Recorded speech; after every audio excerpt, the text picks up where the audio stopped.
जय हिंद साथियों, नमस्कार, नमस्ते, सत श्री अकाल।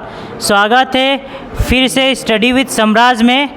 आप लोग सबसे पहले आग्रह करता हूं, आप लोग चैनल को सब्सक्राइब कर ले, लाइक कर ले, बेल आइकन को दबा लें, अपने साथियों में शेयर कर दें। आज हम लोग कुछ सवाल पूछने जा रहे हैं जो पॉलिटी से संबंधित है। तो अमर, आप बताएंगे जो भारत के मुख्य न्यायाधीश हैं, मुख्य न्यायाधीशों का वर्णन संविधान के कौन से भाग में है और कितने अनुच्छेद में कितना से कितना तक है? संविधान के 5वें भाग में है और 124 से 147 तक अनुच्छेद में है। 124 से लेकर 147 तक का वर्णन है। भारत का एक मुख्य न्यायाधीश होगा, ये संविधान के कौन से अनुच्छेद में है? 124 में है। 124 में। आप बताएंगे मूल संविधान में मुख्य न्यायाधीशों की संख्या कितनी थी? मूल संविधान में न्यायाधीशों की संख्या टोटल 8, जिसमें एक चीफ जस्टिस और 7 अन्य मुख्य न्यायाधीश। जी।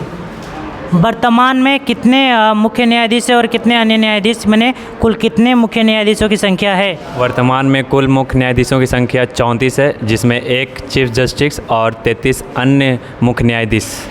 ये जो शक्ति है न्यायाधीशों की संख्या बढ़ाने का, शक्ति किसके पास है? न्यायाधीशों की संख्या बढ़ाने का शक्ति संसद के पास है। संसद के पास है। जो 34 मुख्य न्यायाधीश है वर्तमान में कौन से सन में बढ़ाया गया संसद द्वारा?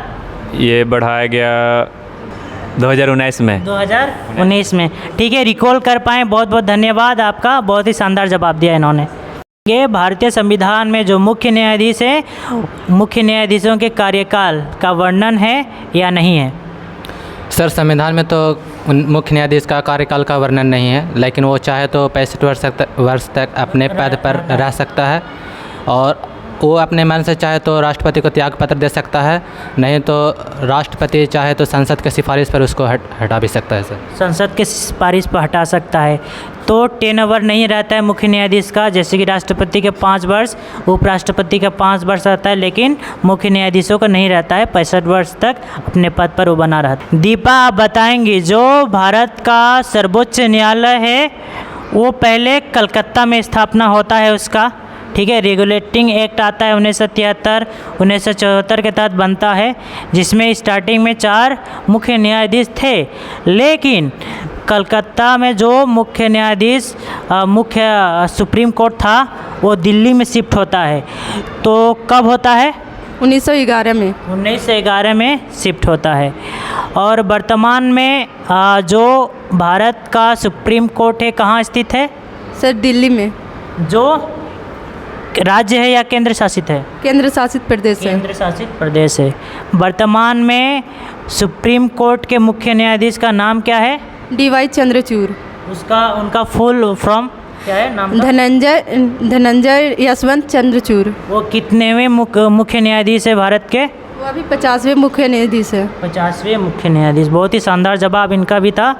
अंजलि, आप बताएंगी वर्तमान में भारत में हाई कोर्टों की संख्या कुल कितनी है? वर्तमान में हाई कोर्ट की संख्या 25 है। 25 है, सही जवाब। अगला सवाल है, बिहार का जो हाई कोर्ट है कहाँ स्थित है? पटना में। पटना में स्थित है। अगला हम बात करते हैं जो मुख्य न्यायाधीश होते हैं, मुख्य न्यायाधीश जो भारत का एक मुख्य न्यायाधीश होगा, ये संविधान के किस अनुच्छेद में इसका वर्णन है? आर्टिकल 124। 124 में इसका वर्णन है। संसद चाहे तो इसमें वृद्धि कर सकता है, ठीक है।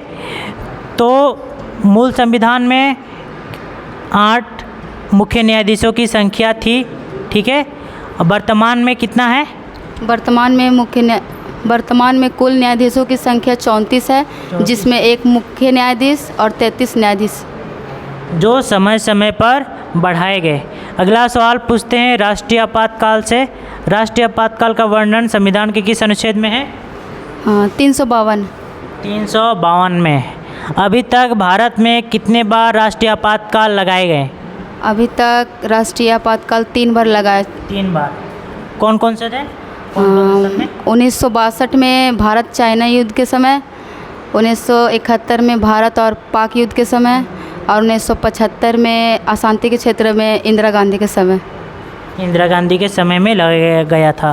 तो इनका भी बहुत ही शानदार जवाब था। इसी से है प्रीति, आप बताएंगी राष्ट्रपति 1950 से लेकर 1993 तक किसके सलाह पर मुख्य न्यायाधीशों की नियुक्ति करता था? मंत्रिपरिषद के सलाह पे नियुक्त करता है। और 1993 से लेकर अब तक किसके माध्यम से नियुक्ति होता है? कॉलेजियम। कॉलेजियम। यस। कॉलेजियम में कुल कितने सदस्य होते हैं? 5। एक मुख्य न्यायाधीश होते हैं, बाकी 4 लोग अन्य मुख्य न्यायाधीश होते हैं। उसके आधार पर, कॉलेजियम के आधार पर वर्तमान में न्यायाधीशों की नियुक्ति होता है। ऐसे ही खबरों को जानने के लिए स्टडी विद सम्राट के साथ जुड़े रहें। बहुत बहुत धन्यवाद। जय हिंद, जय भारत।